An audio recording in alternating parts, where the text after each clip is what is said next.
ಮಂಗಳೂರಿನ Urwa friends cultural association ವತಿಯಿಂದ 25ನೇ U Shyama ಸ್ಮಾರಕ ಮಾಸ್ಟರ್ ಟ್ರೋಫಿ ಕ್ರಿಕೆಟ್ ಪಂದ್ಯಾಟ ನಡೆಯಿತು. ಪಂದ್ಯಾಟದಲ್ಲಿ ಓಷನ್ ಪಂಡಿತ್ ಹೌಸ್ ತಂಡ 25 ರನ್ಗಳ ಅಂತರದಲ್ಲಿ ಜಯ ಗಳಿಸಿತು. ಮಸ್ದಾ ಕಣ್ಣೂರು ತಂಡವು ರನ್ನರ್ ಅಪ್ ಆಗಿ ಹೊರಹೊಮ್ಮಿತು. ಮಂಗಳೂರಿನ ಉರ್ವ ಫ್ರೆಂಡ್ಸ್ ಕಲ್ಚರಲ್ ಅಸೋಸಿಯೇಷನ್ನ 25ನೇ ಯು ಶ್ಯಾಮ ಸ್ಮಾರಕ ಮಾಸ್ಟರ್ ಟ್ರೋಫಿಗೆ ಈ ಬಾರಿ ಬೆಳ್ಳಿ ಹಬ್ಬದ ಸಂಭ್ರಮ. ಈ ಹಿನ್ನೆಲೆಯಲ್ಲಿ ನಗರದ ಉರ್ವ ಮೈದಾನದಲ್ಲಿ 10 ಓವರ್ಗಳ 25ನೇ ಯು ಶ್ಯಾಮ ಸ್ಮಾರಕ ಮಾಸ್ಟರ್ ಟ್ರೋಫಿ ಪಂದ್ಯಾಟವನ್ನು ಆಯೋಜಿಸಿದ್ದು 40 ವರ್ಷ ಮೇಲಿನವರಿಗೆ ಈ ಪಂದ್ಯಾಟವನ್ನು ಹಮ್ಮಿಕೊಳ್ಳಲಾಗಿತ್ತು. ಇದರಲ್ಲಿ 16 ತಂಡಗಳು ಪಂದ್ಯಾಟದಲ್ಲಿ ಭಾಗವಹಿಸಿದ್ದವು. ಮೊದಲ ಸೆಮಿಫೈನಲ್ ಪಂದ್ಯಾಟವು ಮಜ್ದಾ ಕಣ್ಣೂರು ಮತ್ತು ಚಾಲೆಂಜರ್ಸ್ ಬೋಳೂರು ತಂಡಗಳ ನಡುವೆ ನಡೆಯಿತು. 10 ಓವರ್ಗಳಲ್ಲಿ 6 ವಿಕೆಟ್ಗಳ ನಷ್ಟಕ್ಕೆ 73 ರನ್ಗಳನ್ನು ಗಳಿಸಿತು.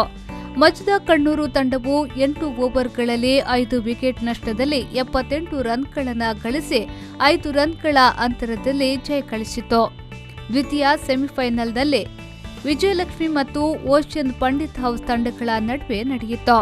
ವಿಜಯಲಕ್ಷ್ಮಿ ತಂಡವು 10 ಓವರ್ಗಳಲ್ಲಿ 8 ವಿಕೆಟ್ ನಷ್ಟಕ್ಕೆ 60 ರನ್ ಗಳಿಸಿಕೊಂಡಿತು. ಇದನ್ನ ಬೆನ್ನಟ್ಟಿದ ಓಷನ್ ಪಂಡಿತ್ ಹೌಸ್ ತಂಡವು 9 ಓವರ್ 3 ಎಸೆತಗಳಲ್ಲಿ 6 ವಿಕೆಟ್ ನಷ್ಟಕ್ಕೆ 61 ರನ್ ಗಳಿಸಿ ಜಯಶಾಲಿಯಾಯಿತು. ಮುಖ್ಯವಾಗಿ ಹಳೆಯ ಕ್ರಿಕೆಟ್ ಆಟಗಾರರನ್ನು ನೋಡುವಂಥ ಅವಕಾಶ, ಮತ್ತೊಮ್ಮೆ ತಮ್ಮ ಹಿಂದಿನ ನೆನಪುಗಳನ್ನು ಮರುಕಳಿಸುವಂತೆ ಮಾಡುವಂಥ ಅವಕಾಶ ಈ Urwa club, Urwa friends cultural association ಎಲ್ಲ ಆಟಗಾರರಿಗೆ ನೀಡಿದೆ.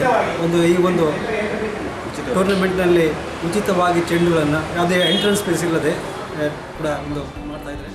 ಫೈನಲ್ ಪಂದ್ಯದಲ್ಲಿ ಓಷನ್ ಪಂಡಿತ್ ಹೌಸ್ ತಂಡವು 10 ಓವರ್ಗಳಲ್ಲಿ 5 ವಿಕೆಟ್ ಕಳೆದುಕೊಂಡು 87 ರನ್ಗಳನ್ನು ಗಳಿಸಿತು. ಬಳಿಕ ಬ್ಯಾಟಿಂಗ್ ಮಾಡಿದ ಮಜ್ದಾ ಕಣ್ಣೂರು ತಂಡವು 10 ಓವರ್ಗಳಲ್ಲಿ 9 ವಿಕೆಟ್ಗಳನ್ನು ಕಳೆದುಕೊಂಡು 62 ರನ್ಗಳನ್ನು ಗಳಿಸಲಷ್ಟೇ ಶಕ್ತವಾಯಿತು. ಅಂತಿಮವಾಗಿ ಓಷನ್ ಪಂಡಿತ್ ಹೌಸ್ ತಂಡವು 25 ರನ್ಗಳ ಅಂತರದಿಂದ ಜಯ ಗಳಿಸಿತು. ನಾಗೇಶ್ ಕಾವೂರು, ವಿ4 ನ್ಯೂಸ್ 24/7 ಮಂಗಳೂರು.